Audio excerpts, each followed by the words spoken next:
प्रचंड गर्दी असते। अगदी सकाळपासून रात्री उशिरापर्यंत लांबच लांब रांगा असतात। विविध रंगातले विविध रूपातले गणराय मुंबईत सध्या विसर्जन मिरवणुकीत सहभागी झालेले आहेत। ज्योतिबा रूपातला हा गणराय सध्या विसर्जनासाठी निघालेला आहे। वेगवेगळ्या रूपातल्या गणेश मूर्ती यावर्षी नाही, प्रत्येक वर्षीच आपण अनुभवतो, मात्र ज्योतिबा रूपातली ही मूर्ती आपण पाहतोय। आकर्षक अशी अगदी चेहऱ्यावर तेज असणारी ही मूर्ती या ठिकाणी आपण पाहतोय।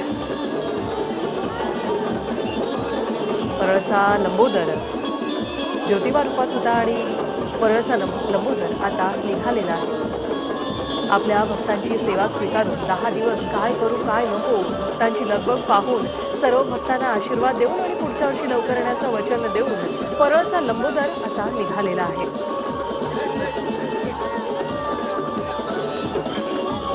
रामरूपातलं दर्शन यावेळी आपल्याला घडलेलं आहे। गणपतीचं ज्योतिबा रूपातलं दर्शन घडलेलं आहे। हनुमान रूपातलं दर्शन घडलेलं आहे। तर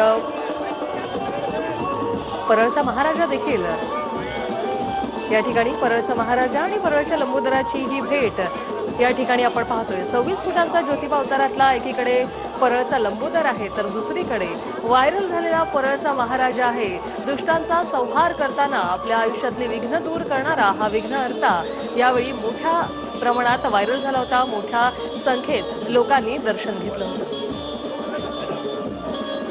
एका टाचेवर असलेली ही मूर्ती, त्यामुळे बॅलन्स सांभाळणारी खरं तर ही मूर्ती, ज्यावेळी आगमन सोहळ्यात ही मूर्ती पाहिली त्याच वेळेपासून सोशल मीडियावर ट्रेंडिंगमध्ये ही मूर्ती होती आणि त्यामुळे परळच्या महाराजाची सर्वत्र चर्चा झाली। तर दुसरीकडे 24 फूट उंचीचा परळचा हा लंबोदर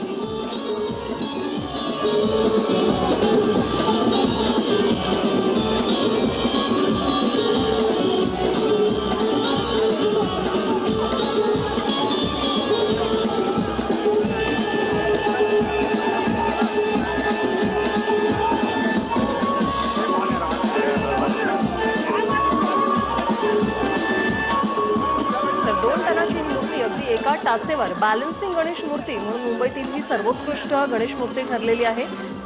मूर्तिकार अरुण दत्ते यांनी ही मूर्ती साकारलेली। एकीकडे आपण पाहतोय 24 फूट उंची परळचा लंबोदर, तर दुसरीकडे बॅलन्सिंग गणेश मूर्ती असलेला परळचा महाराजा। दोन गणेश रूपातल्या या मूर्त्यांची आज भेट झालेली आहे। चिंतामणीचा हा विसर्जन सोहळा आपण या ठिकाणी पाहतोय। अनेक महिने या विसर्जन सोहळ्याचं देखील नियोजन केलं जातं। तर शिवकालीन राजमहाल यावेळी साकारण्यात आला होता।